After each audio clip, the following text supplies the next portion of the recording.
One last point I'd like to make. It was several years ago that I was visited by a couple of emergency medical service personnel from Illinois, Mark and Mavis Kennedy. They are EMTs in Nauvoo, Illinois, a storied and historic town on the western part of downstate Illinois.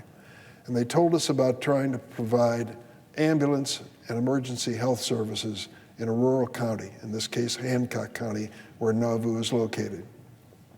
They talked about the expense of upgrading the equipment in their ambulances so that they could make sure that the person that they're trying to help gets all of the necessary medical care on the way to the hospital. We dreamed up an idea, and I want to credit the Kennedys of Nauvoo, as well as Andrew Jackson, fire chief in Magnolia, and many others who said, why don't we have a grant program specifically for equipment in these ambulances and for the training of emergency medical personnel.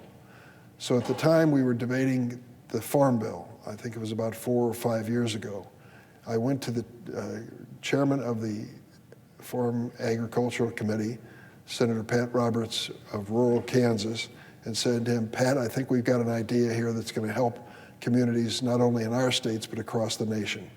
He generously agreed to serve as my co-sponsor on a bill that we called the Siren Act. And the Siren Act said to these ambulance services and emergency medical responders, you can apply for assistance and help to the federal government, and we will try to help you buy the new equipment you need to make sure that your ambulance is right where it needs to be. You have to understand, if you don't live in a rural area, that some of these ambulance services are really the difference between life and death. They are the first responders. In fact, they are the only responders. They come to scenes across small town America and provide the kind of medical services to keep people alive for those precious minutes on the way to a hospital. And so the idea of giving them the best and most modern equipment makes all the difference in the world. Well, thanks to Senator Roberts, who has since retired from the state of Kansas, we included the Siren Act in the Farm Bill several years ago.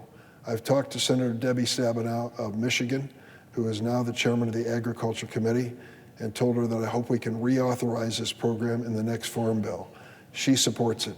I'm going to talk to the Republicans on the committee as well. I hope that we can do that. What we've done is been able to make grants available.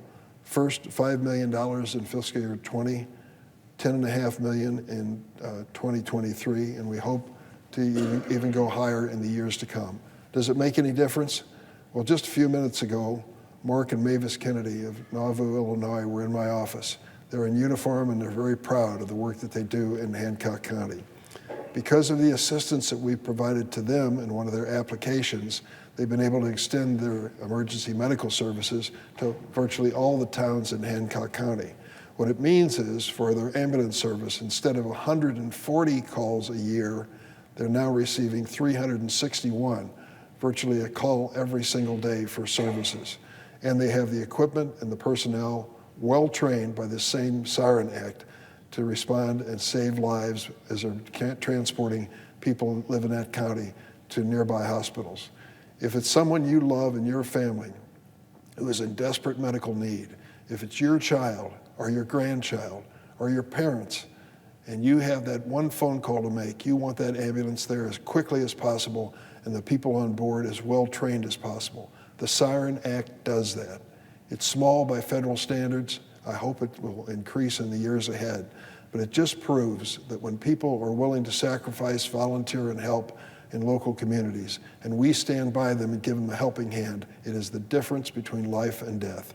So I hope all my colleagues will join us in this effort to reauthorize the Siren Act as part of our commitment to increase healthcare personnel and their qualifications across the United States. Mr. President, I yield the floor.